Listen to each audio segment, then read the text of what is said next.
Welcome to Minor Details. I'm Nick. And I'm James. And we are two industrial designers in the big city. Sweating the small stuff. Oh dear, James. Oh. It's we're not sweating today. It's starting to get a little chilly outside. It is. Do you think this will be the year where I finally purchase a proper winter coat? I certainly hope so, for your own well-being. Yeah, I haven't had a winter coat since I moved to New York. I had a light jacket. You didn't even have like proper footwear when you first moved to New York. Oh, that's right. Yeah, I had to put bags around my Vans. Yeah, I know. I remember because I told you to do it. But yeah, we are currently recording. We got some new recording methods. Yeah, we're going on. Recording through a webcam that's hooked up to the computer. So hopefully, neither of them crash, the computer or the webcam. Yeah, it's got this nice fisheye effect. So yeah. I feel like I'm in the a YouTube 90s Busta Rhymes music video. Or we're about to do a skateboard trick video. Oh yeah, heck yeah. Let's get what's his name on here? Tony Hawk? Well, no. Who's the Instagrammer that we shouted out? Oh, Matt Tomasello? Yeah, is that it? Yeah, that was like, I don't know. That was way back in the episode teens. Wouldn't it be great if just during one of our episodes he did a grind across the front of the table? The table. We can probably put that in post, right? I think so. Yeah, but how you been, man? Not too bad. We haven't done too much. I mean, we went to the Core77 conference, that's a big thing. That's today's episode. That is today's episode, which we'll get to. Nice little recap for you. But yeah, I'm just working on finalizing the helicopter poster. Right. So I think that revision should be done soon. I should be finalizing everything and soon. Hopefully within the next week. So we're announcing this before next pod? I don't think before next pod. Okay, but soon. Soon. Get ready. Put it on your calendars. Yes. So that's my only update. What about you, Nick? Yeah, been just working on some client work. I have been working a little bit on my Familiar-ism article, document, whatever you want to call it. And what have you determined? What are you revising? Well, if you forgot, Familiar-ism was this idea that I kind of discovered back in school, and we had an episode on it. Mm-hmm. I think it was Our Design Philosophies. You can go back and listen to it if you had missed it. But I got roasted on the Core77 forums for posting about it. But I'm going back and I'm revising it. I'm really running it through the paces and putting it up against any kind of design that I see might have Familiar-ism in it. And the idea of Familiar-ism is just taking a familiar interaction and putting it with an incongruous object, an object that wouldn't have that interaction, and combining them, and that combination creates a unique experience. Mm-hmm. So I've just really tried to refine the definition a bit and also list a bunch of good examples. Yeah. So I'm getting closer to more of a robust document. The first document I wrote in like 2 hours, and I was like, oh, I got to write this really quick. This one I've been really contemplating and thinking on. Yeah. And what have you discovered? What have you uncovered? Or do we just have to wait? I mean, we can definitely talk about it when I finish, but also there's a few things that I've noticed so far is like, I don't think Familiar-ism is a way to create a better design. I think it's a way to create a unique experience or a new design. Right. Or a novel experience, but it's not an improved thing. Right. Which is something that I realized, like, in thinking about the Core77 conference too. We can get in a little deeper, but like Familiar-ism isn't like pushing the ball down the field. It's like taking a sidestep and seeing, oh, is there a new path this way? Yeah. Yeah, that's an interesting thing because it's definitely something that I've been thinking about recently. Is like there are some brands that I feel, and I'm maybe going to call OXO out a little bit here, where I feel like there is such a push towards utilitarianism that for me, I won't say that this is every OXO design, but there are a lot that I feel like miss the mark as being something that people connect with on a deeper level because the utility is such like the driver right that like where's the like the beauty, where's the surprise, Right. where's the, it's just like, it is just kind of something that, oh, this works really nice. Yeah, I mean, I definitely think there's a balance to it, but what I've discovered is that familiarism often detracts from functionality. Like it detracts from the optimal functionality. Right. Which is interesting. Like you wouldn't think like, oh, let's make this thing harder to use. Right. Like that's not a designer thing to think, but Yeah. I don't know. I'm still exploring it. I'm still refining it, and hopefully I'll get a new revision out in about a month or so, probably. But yeah, that it does beg the question: is optimal functionality The goal? the goal? Like, should it be the goal? I mean, for certain brands, yes, but for others, like I don't know. That is a good question to ask, I think. Yeah. Yeah. Well, I think we should definitely talk about that too, because I know one of the speakers at the Core77 conference talked about that. Yeah. But before that, a few more updates. Square One is this week. If you're listening to this in a timely manner, Oh, right. we aren't gonna be there, unfortunately. We are not going to be there. But I know that there will be people that listen to the podcast. Actually, there's probably people listening right now on their way to Square One Yeah. that'll be there. On their way to Square One, like taking the Oregon Trail. Yeah. From Monday until Friday. I mean, some of those. What are the dates? I believe it's going to be Thursday, Friday, and Saturday, 17th through the 19th. Mm-hmm. But yeah, if you guys aren't familiar with Square One, it's a design conference. It's pretty heavily based off the Instagram community. So, I've been to the past two, and they've been a fun experience.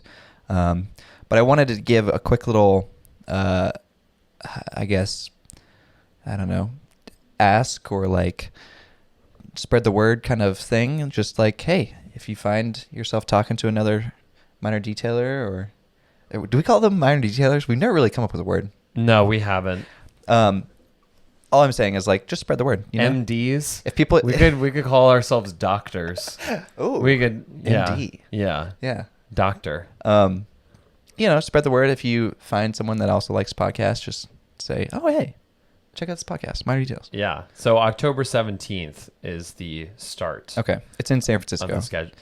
So it's a bit of a trek for us. The New Yorkers. the reason that I'm unable to go is because I'm presenting at the Thought at Work conference. Oh, okay. At RIT.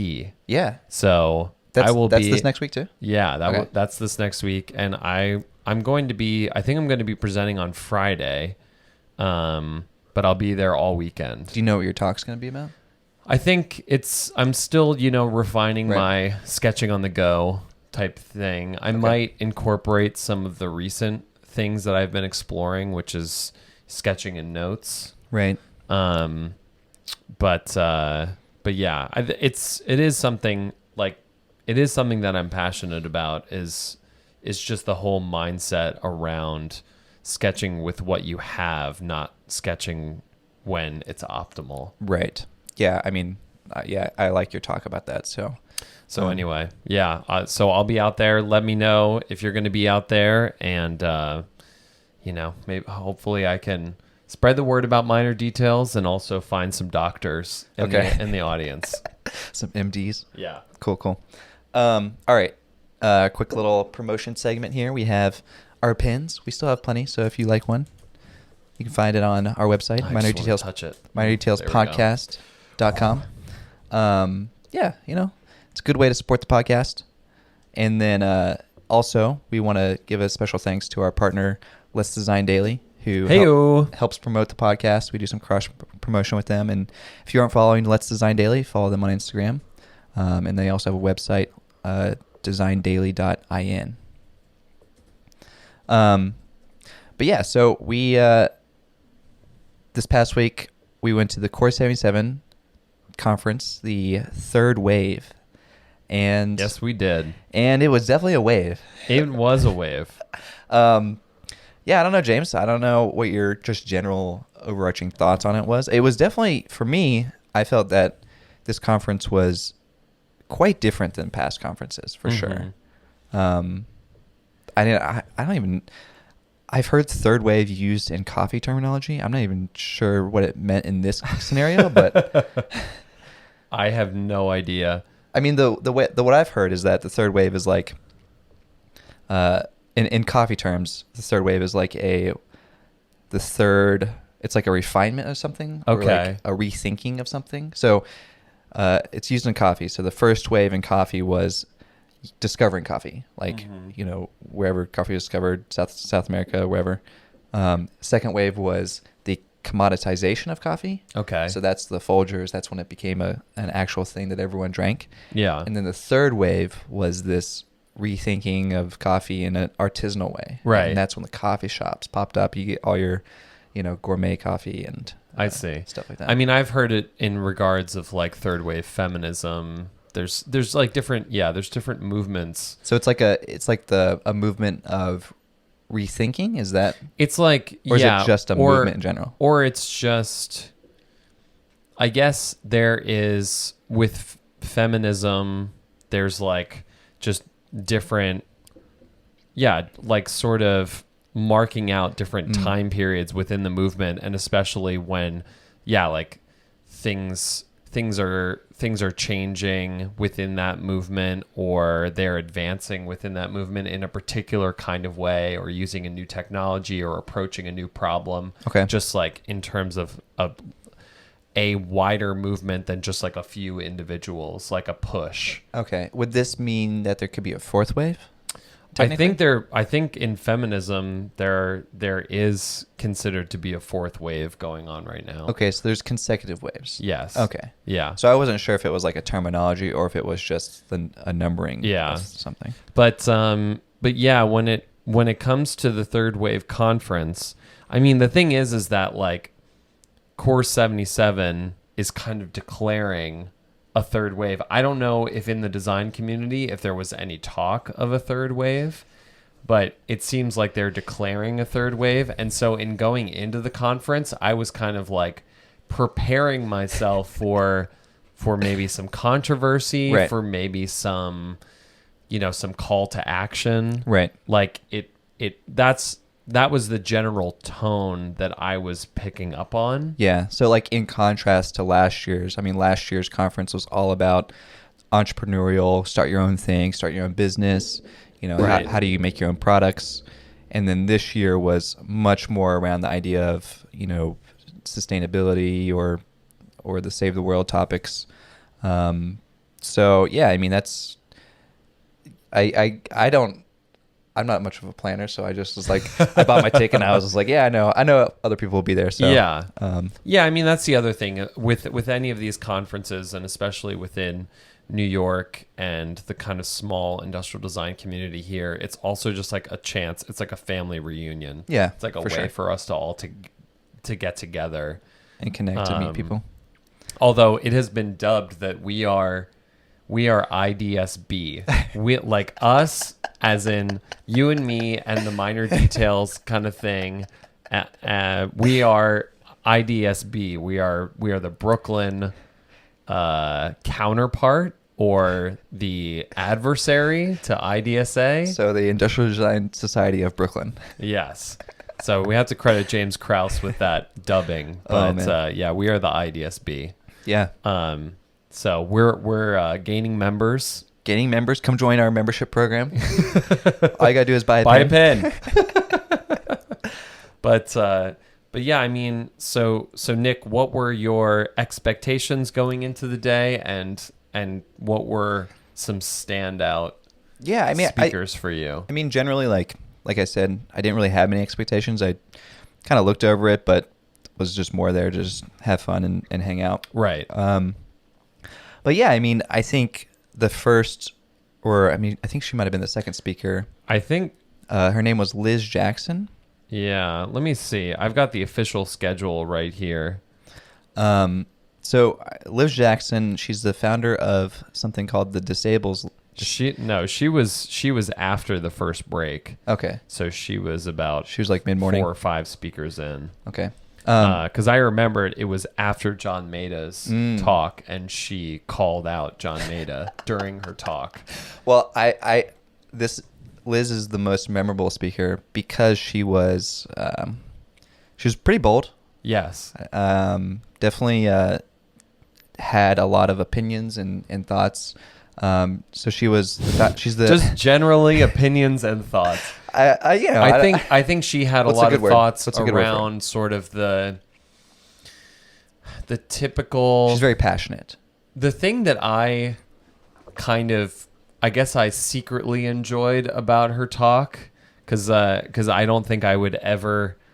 Well, now I'm kind of broadcasting it, but she challenged the sort of like IDEO, design thinking. MIT, like kind of the.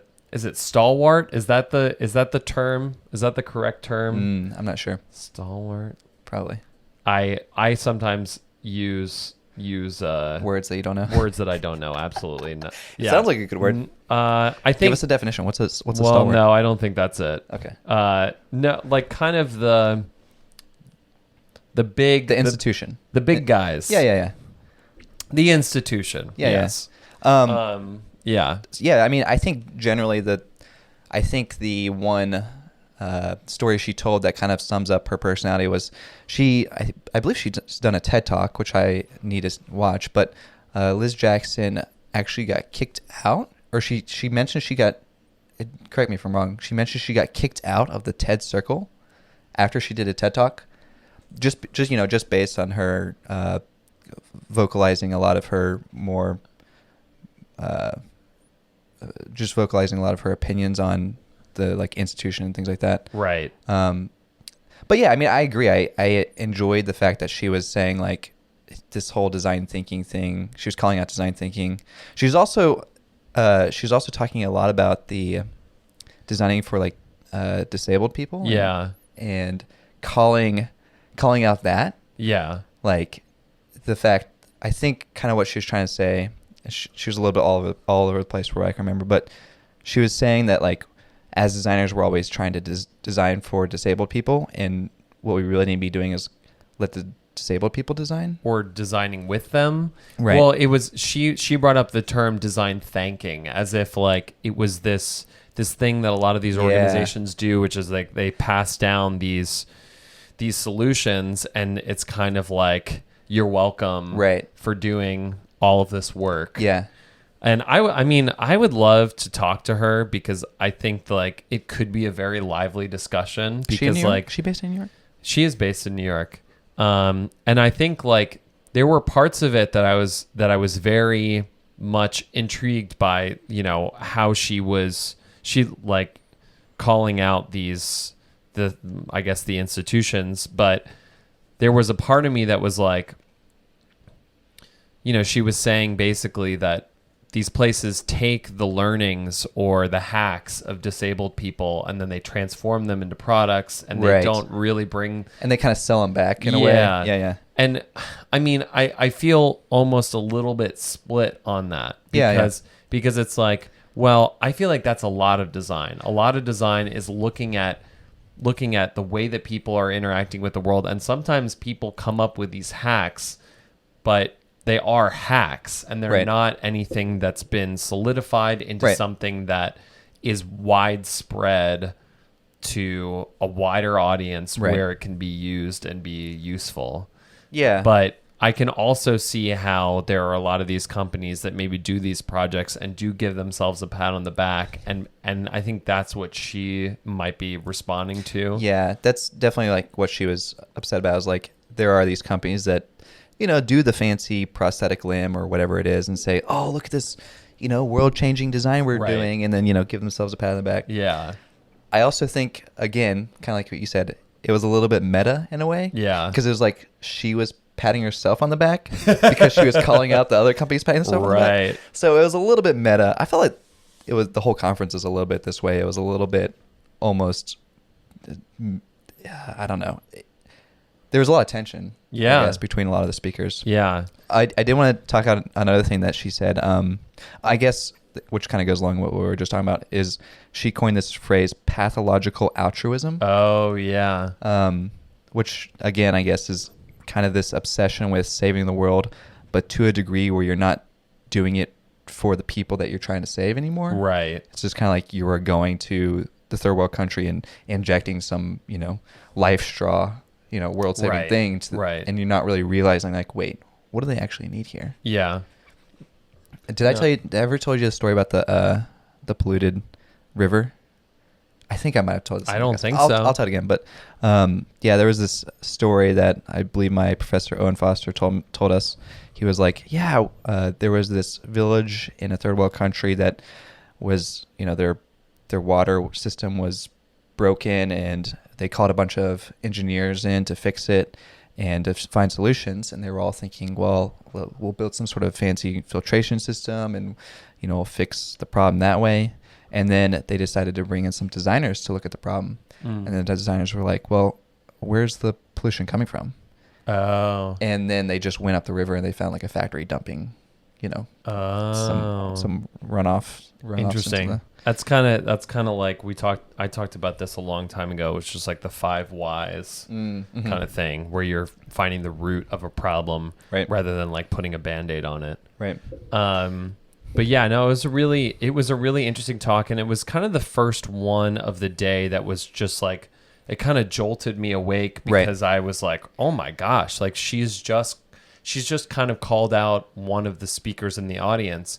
And I actually went on his, which was John Maeda, and I actually went on his Twitter later and saw that he had posted her and a quote from her, as in like, hey, I recognize what you're saying, and I appreciate what you're saying, like, even though you're calling me out. Yeah. But it's like, even John Maeda's talk was a lot about like how he has failed throughout his life. Yeah. And so John Maeda is the global head of computational design and inclusion at Automatic, which I'm not quite familiar with.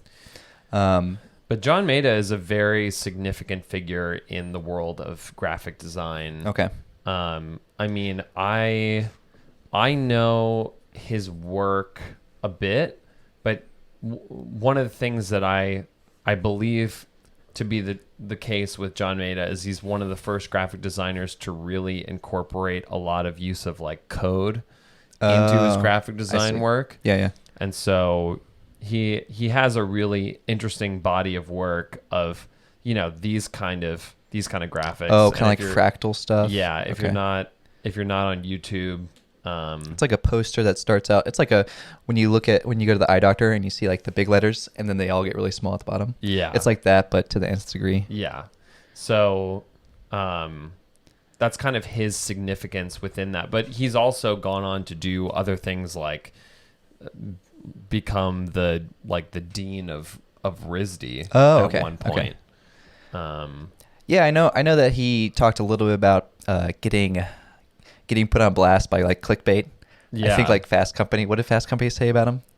Oh, they said they like quoted him as saying design doesn't matter. But I mean that's any news outlet is gonna do clickbait. I mean even us, we do clickbait. The cool thing, I did really enjoy his talk because he just talked about failure and talked about coming back from failure. Right. And one other thing that I thought was really interesting was that he, at the beginning of the talk, he put a phone number up. I was going to say that too. And you could text him questions during his talk, which seems a little bit disruptive to his talk, in my opinion. But I don't know. It actually turned out quite nice, I thought. Like there was only maybe a handful of questions that people texted him. Right. But they were good questions. Yeah. No, well... Okay, so to correct something, he was the president of RISD. Okay. And he said that at one point he got a vote of no confidence from the school. Oh dear. And so he was talking about failure and talking about just like basically like getting back up. Yeah. And going again. I mean, so yeah. I mean, if you get a vote of confidence from your school that they have no confidence in you, I mean that's harsh. Yeah, that's pretty harsh. But yeah, he also started his presentation by saying all of my mentors are dead. So he's getting into old age. He's a veteran. he is a veteran, and so now he's trying to give back as much as he can.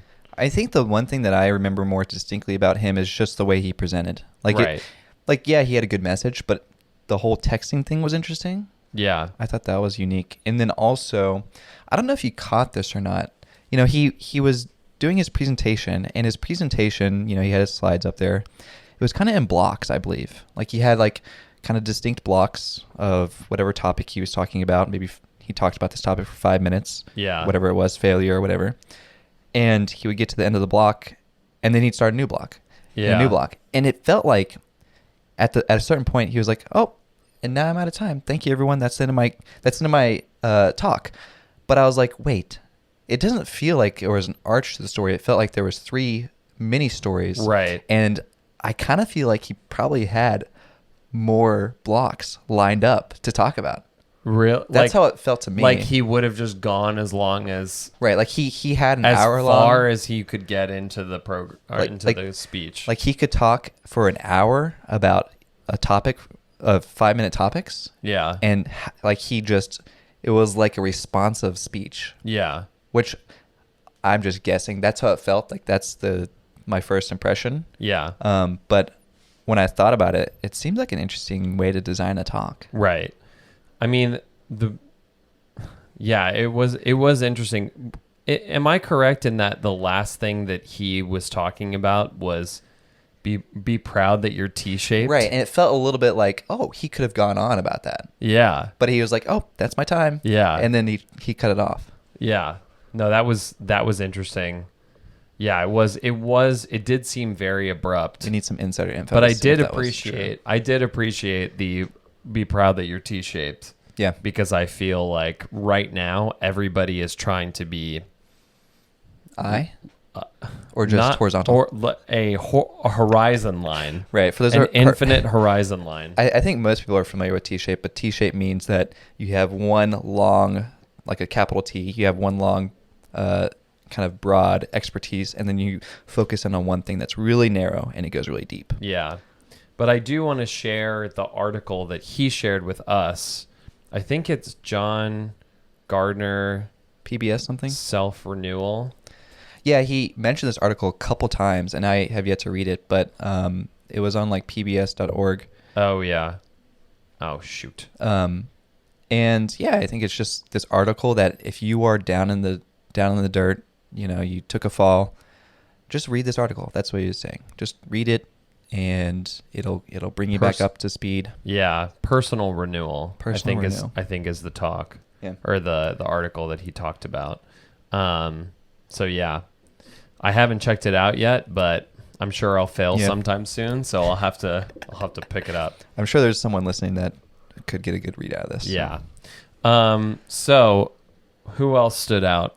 Well, I think another person that stood out to me was, so I guess in contrast to Liz Jackson, well, not in contrast. So, Liz Jackson got up there on stage and started calling out a lot of people. And she also was calling out design schools too. I don't know if you remember this. She was like, we're misleading people.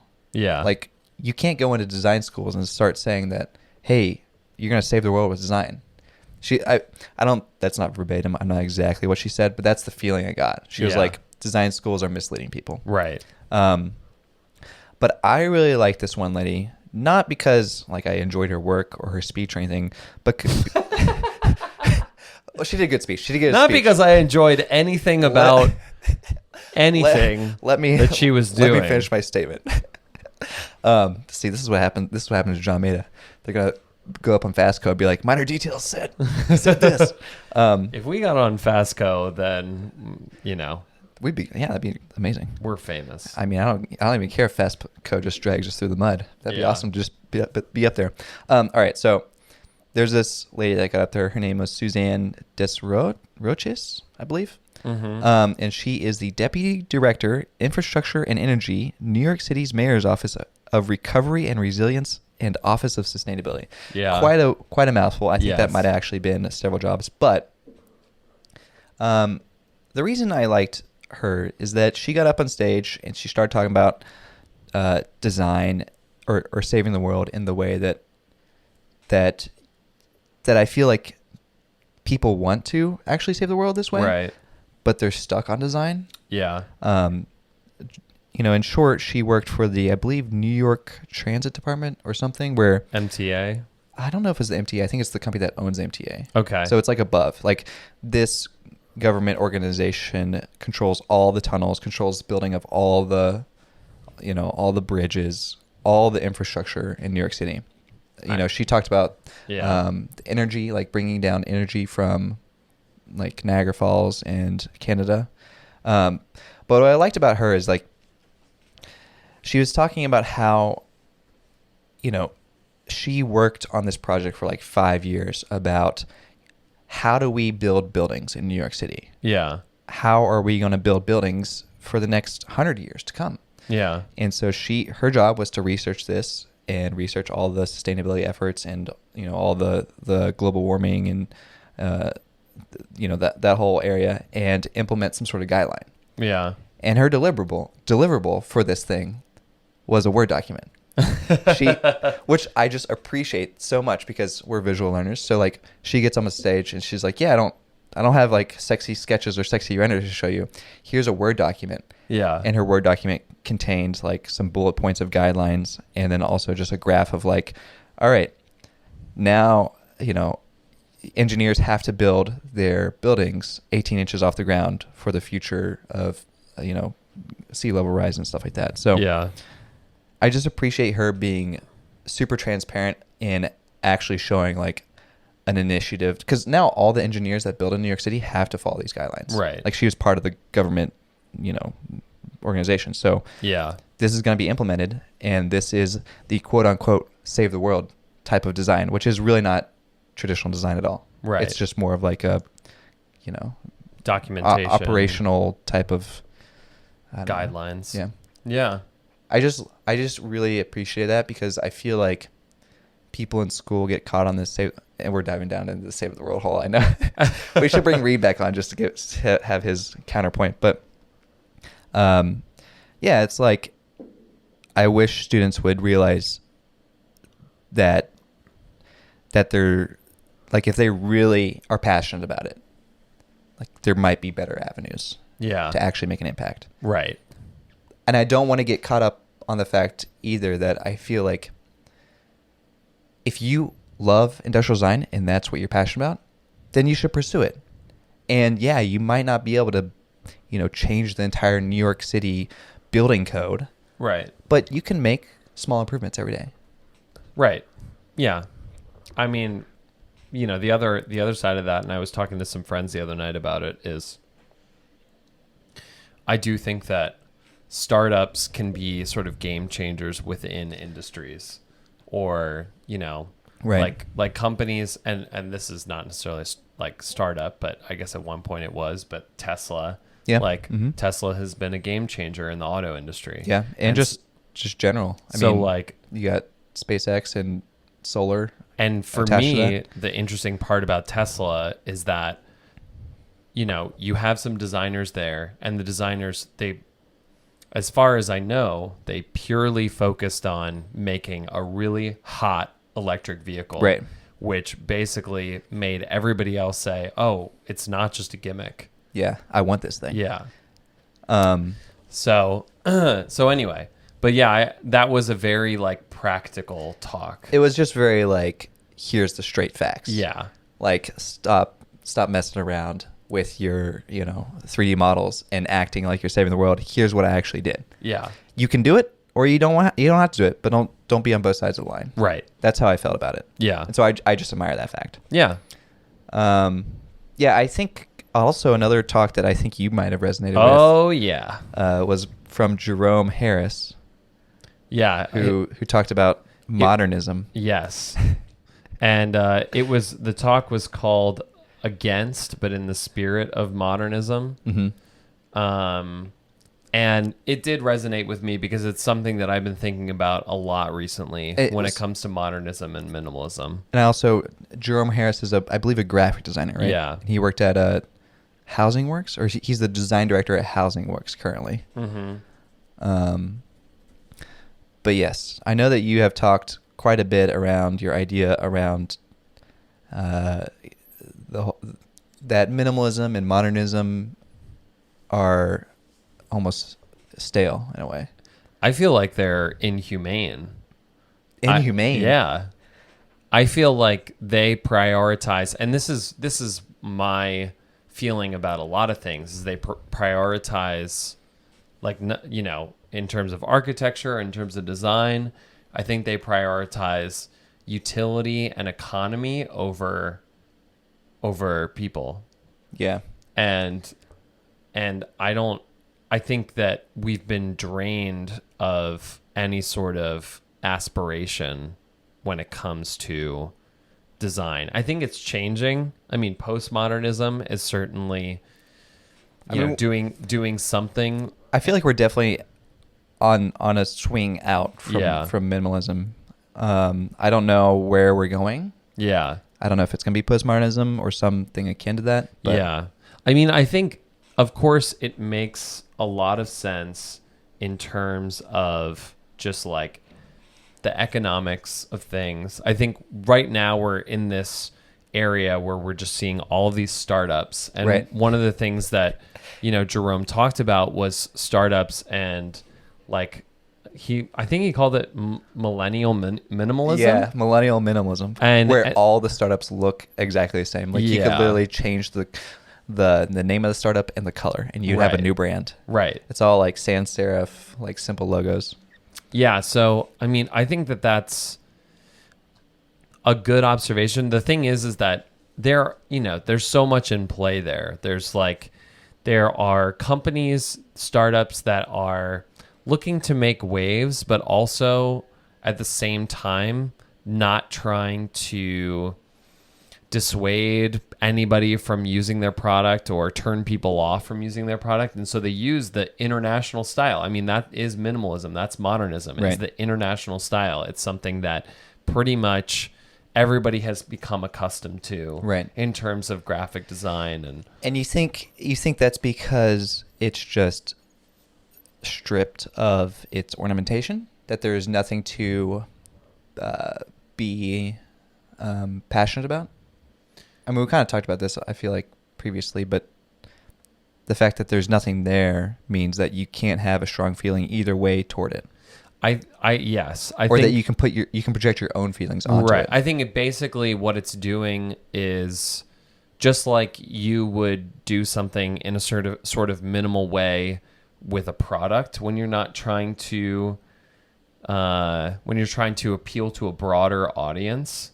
Like, you're just looking to other people and saying, like, what are they doing? Because that's the route to success. Yeah. But there's nothing really other than the only thing that I can find that's based in culture anymore is shoe design. Like, that's really the only thing that I see as in terms of like a big industry. Right. And so like everything is adopting this sort of international style where it's like, where did that come from? I don't know. Could have been IKEA. It could have been from Target. It could have been, it's all the same. Yeah. Everything sort of melds, like, it just, indistinguishable in terms of culture. Yeah. And I don't know. I think that that's a loss. There's just like a loss of layers of meaning within things. And like, I think a lot of it has to do with economics. Because people want to sell their goods and they want to get to market quickly. And the best way to do that is with a very minimal modern approach. Right. So, I think, I don't know. I very much resonated with what Jerome is saying. I mean, I enjoyed his talk as well. I think the structure of his talk was interesting. I wasn't entirely sure. His structure was also it stood out from the other talks just because it kind of felt like the Star Wars beginning credits where it's like a scrolling screen of words. Yeah. And he was reading the words in a way, or he was like paraphrasing the words, which was interesting. I don't know if I enjoyed that technique as much. Yeah. But he definitely had some good points. He also clarified in the middle of his talk, he said, I use grids. And I mean, I think that there is something to minimalism and modernism in that, like, it enables you to make sense of things Right. quickly. Right. Like if everything was Art Nouveau, it would be more difficult to navigate. Yes, for sure. You know, Yeah. whereas life is complex. These systems that we engage with are complex. And so to remove that complexity can mean a better experience, or just an experience where you can more easily engage with the things that are around us. But it doesn't necessarily mean that it's a rich experience. Right. You know? Yeah. I mean, I guess I've been thinking about this a little bit with kind of as I've been writing the familiarism thing, is like, I feel that familiarism specifically works well when it's on something simple. Yeah. Something that is stripped of ornamentation, stripped of any embellishments, and highlights the interaction solely. Right. And I mean, that's the basis of the idea. But yeah, I feel like maybe it's not that we're going to be adding more ornamentation in. It's maybe we're going to be adding the experience over it. Yeah. We'll see what happens. Yeah, I mean yeah. I think with familiarism you have layers. Mm-hmm. There's sort of a depth of exploration and discovery. But yeah, I mean, I don't know. I think that there are, of course, aspects of minimalism and modernism that are going to carry on. I just think that they need to evolve because you know. I think it's happening. I think for sure. Yeah. We're on the upswing. Yeah. Anyway. Another speaker that we really enjoyed was Francois Wynn. Mm-hmm. He's the creative director of Frog. Yeah, I feel like we've definitely mispronounced his name in the past. Probably. I think we did do the Francois also was working on the Anum earbud. Yeah. That was a couple episodes back, where it's like a hoop that goes around, and you know, it's just a unique earbud, wireless earbud design, more Right. conceptual. Right. I really enjoyed his talk, and I think this is something that we were starting to touch on in the beginning of this episode, but he talked about comfort. Right. And why are we designing for comfort, and should we be designing for comfort, and really, like, what is the cost of comfort? Yeah. I know there was a few examples that he talked about, like, you know, the one I believe first example, he was like, well, first of all, he played, I believe, the sitar? Guitar? What did he play? He was just playing a guitar. Was it guitar? Or was it a sitar? It was like no. What is a sitar? Sitar is a far more complicated instrument than what he was. I mean, it's just a very different kind of instrument. He was playing like a nylon string guitar. Okay, it sounded unique to me, so I was like, I don't know. I'll say some other type of instrument. I'm not an instrument boy. That's a complicated. That's a $10 word. What's that saying? 50-cent word? 50-cent word? Dollar word? Dollar word? It depends on the exchange rate. I think the first example was, he talked about this story, and I can't recall the origins of it, but you know, back, you know, mid 20th century, they had this experiment where they put an entire neighborhood inside a glass dome. Oh, the biosphere. The biosphere. Yeah. You Was don't it- know. There's also Was it mid 20th century? I don't know. There's a comedic movie from the 90s called Biosphere. I mean, it's which is certain- based on the project. It's certainly a good movie script. I don't for know that sure. it was a neighborhood. Well, they might have created a neighborhood. They didn't just like drop a glass dome on top of a neighborhood. That would be a better experiment, to be honest. Anyways, the idea behind the biosphere was that you put everything that you need in this dome. Right. You know, get your agriculture in there, get your farming animals. Get your agriculture in there. You know, get everything that you need to sustain Get life. going. And then, you know, see how long life can live. It's a cool looking thing. I think eventually, I forget why it didn't work out. I Was there an ending to the story? I don't recall, but there was a point to his story about talking about the Francois. biodome. The point to Francois' talk was he talked about how after the biodome was under a biodam. The biodam. The biodome was I guess, turned off or whatever. I don't know. This thing's so odd to me. The trees died.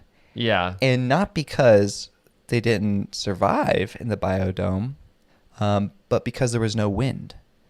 And trees actually need wind to create a structure. So all the biodome trees fell over because once the dome was uncovered, the wind just blew them straight over.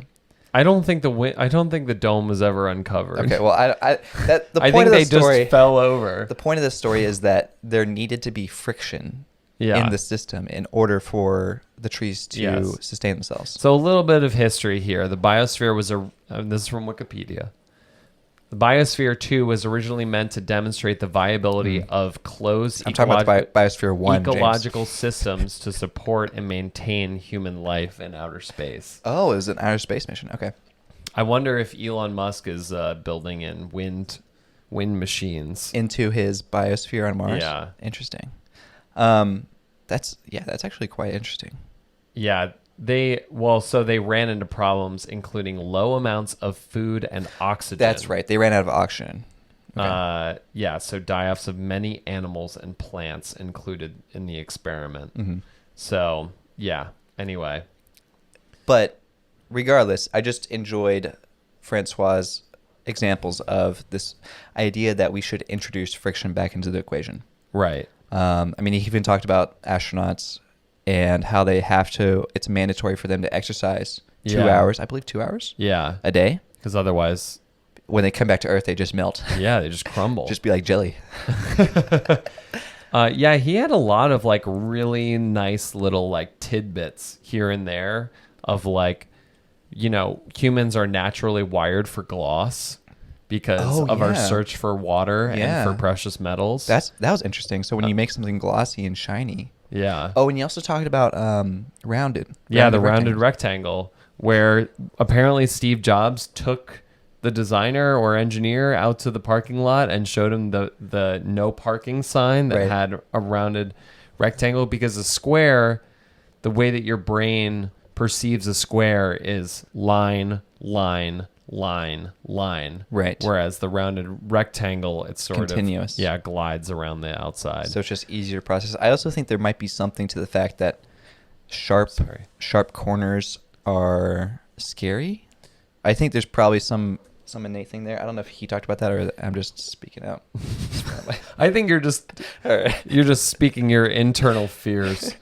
But yeah, there was a lot of good stuff in there, and he kind of laid out this graph, which was, and I'm gonna just like put this graph up on the YouTube, but basically, it was a graph to optimize and it's skill versus challenge, and the lower amount of skill, the higher amount of challenge, that's anxiety, right?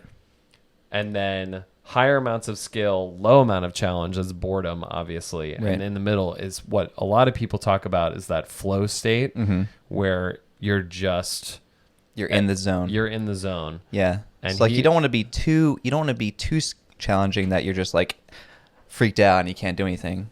But you also don't want to be too boring that it's just like, oh, I don't want to do this. Right. You got to have that right amount of challenge, and you also have to match your skill set to that challenge. Yeah.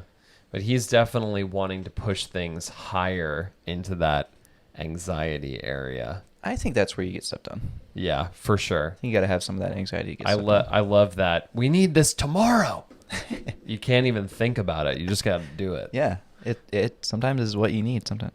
And then I think there was one more talk that both of us were really interested in, which was from PlayLab. Yeah, PlayLab is... It's hard to really describe the studio, but just generally a design studio. And the speaker was Archie Lee Coates. The fourth. Whew. Virginia Tech alumni. Oh, I didn't know that. Yeah. Did you talk to him or no? I did not get a chance to. Yeah, there's a lot of people we wish we could have talked to. Maybe we'll get some people on here that get some of the speakers on the podcast. Some of these are located in New York, right? Yeah, for sure. I should reach out to some of these people. But yeah, I thought his talk was interesting. I mean, it was definitely great just because I think he centered his talk a little bit it was like refreshing, right? Right. We went through this whole day and we were like, oh, we're so sad because, you know, we're not saving the world. Right. And Archie gets up there and he's like, you know what, guys, let's just make cool stuff with each other.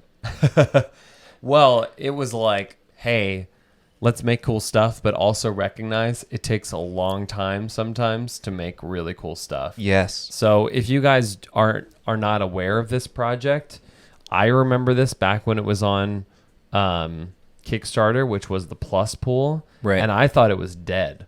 And it's been like 10 years Yeah. for this project to become a thing. It's not even a thing yet. But Yeah. they just got approval for it. They just got approval. Archie was... Yeah, explain this for people that aren't familiar with Plus Pool. So Plus Pool, the whole idea behind Plus Pool was to put it in the East River. And So this is a floating pool. floating pool that filters the water in the East River so that the water in the pool is river water, but you're able to swim in it. Right, so you don't even have to fill it up. You just drop it in and it already fills up with clean water. Yeah. So...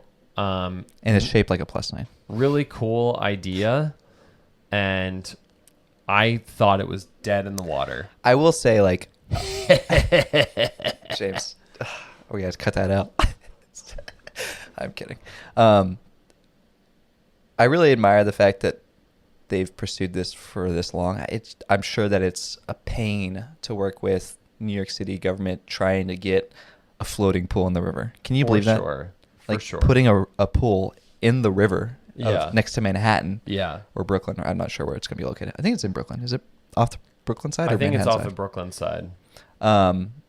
So I'm sure there's a lot of logistical and regulation stuff that had to go into Yeah. this. Definitely.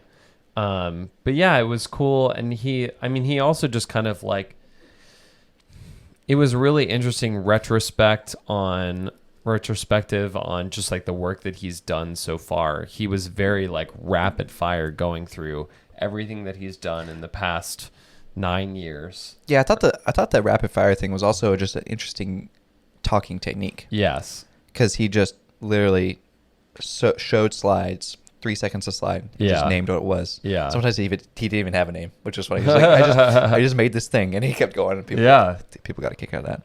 It was great. Yeah, I thought it was a great way for us to kind of Close out the conference. well, it was a great way for us to rev up to the final, which was then Paola Antonelli. Right, and she was the big. Yeah, she was the big draw. She was the big ticket. Right, she's the senior curator of the MoMA. Yeah.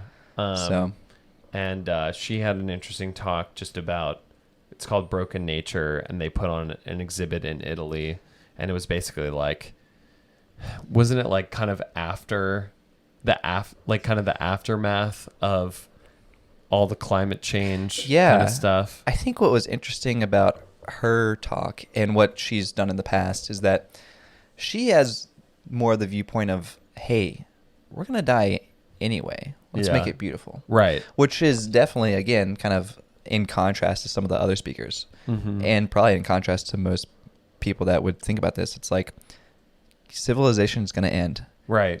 We might be speeding it up or we could slow it down. Yeah. Regardless of what you think, it's going to end one day. Right. And how do we make that beautiful? Yeah. So, I don't know, it was poetic in a way, and obviously she curated a bunch of amazing pieces that were in this exhibition. And Yeah. So it was great. I mean, it was like I was going into the conference kind of afraid that I was going to leave it feeling like I was ruining the world. Right. Well, there was a little bit of that feeling. Like midday, I felt that way. I think it looked back up at the end. I think I prepared myself for it enough. I didn't prepare myself at all. Because it's the third wave. I was like, they're definitely going to scold me personally. Now, James. And they did. Liz Jackson was like, is James Connors here?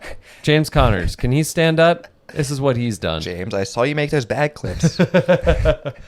But I actually left it feeling like, okay, that was actually like the right level of provocative. Yeah. And it wasn't demonizing like the audience at all. Yeah. It was just provoking them to think about things a little bit differently. Yeah, for sure. Yeah, I agree. I mean, I generally liked the past conferences more just because I think it was more relevant to what I am interested in. Right. But I think this conference had a completely different value that I don't get a lot, and it's just that other side of design that we often just toss away. Yeah. We really should think about more. Yeah. I do appreciate, Liz Jackson and some of the other speakers that were a little bit more provocative, just giving that balance back to the crowd. Yeah. Because certainly there was a few like panels and things where it was a little bit like rah rah save the world, and I was like, I'm not sure. Panels are hard just in general. Panels are As a difficult, format. especially given the time constraints for the panels. But Yeah. it was good. It was good also to just hang out and meet people too. Absolutely. It was really nice that we had a couple doctors in the audience, a couple minor detailers, some MDs, that came over and introduced themselves, and it's always a treat to like get to meet some people that have been listening to the podcast and are enjoying it, and Definitely. We can kind of start a new conversation pretty quickly, like just getting to know one another. So For it's sure. cool. Do we have time for questions, or should we go to the? I think out? we should just wrap it up. So this week I wanted to shout out at the Chris Do, and that's the Chris and then Do. And apparently, I guess everyone knows about this person except for me. I found this person this guy maybe a week ago. Right. And he, I believe, is an educator. Maybe his background's in graphic design. Maybe I'm not entirely sure. I believe teach so. creatives?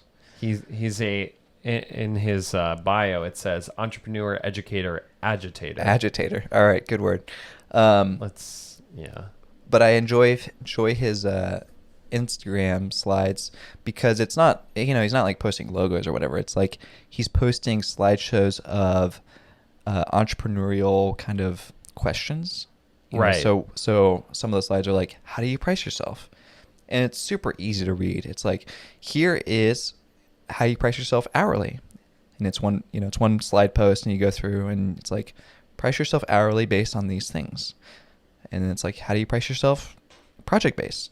Or like, how do you do this? Or how do you talk to your client about money? Or how do you, I don't know. It's super bite-sized chunks of really helpful information. Right. Especially for people that are entrepreneurials or freelancers starting out, just trying to understand the business side of design. For sure. And so I've just been like eating this up. It's been good stuff. Yeah, it's a lot of good content. He also has a lot of videos on his YouTube channel where he's Do you subscribe to his YouTube? talking to students, huh? You watch his YouTube? Yeah. I'm just so on. He's talking to students or he's talking to professionals. Actually, Derek Elliott, the animator, our friend Derek. Yeah. Mm-hmm. He's the one who first turned me on to Chris Do. The YouTube channel is called The Future. And that's Future without an E. Got that startup vibe. Because in the future we'll have optimized out of using E's. But yeah, so there's a lot of interesting content on there and a lot of good things, I would say, for freelancers especially. Yeah. But yeah, looks like this guy's he's even got a diploma for graphic design from high school. So he's a deep How do you get it? graphic designer. Yeah, we did not have a choice in my high school. You got a high school degree. There was no specializing. Yeah. Check him out at the Chris Do on Instagram. At the Chris Do. And you guys know what to do. Subscribe on some Apple Podcasts. Do it. Google Podcasts. Do it. Spotify. Do it. YouTube. Do it. Click the bell. Do it. Tell your friends. Hey, tell your mom. Tell your mom too. And always thanks to KYOSHY the Kid for the amazing intro and outro. Oh, yeah. And I believe that's it for this week. That is it. As always, I'm Matt Nick P. Baker. I'm at iDraw on Receipts. Peace. Later.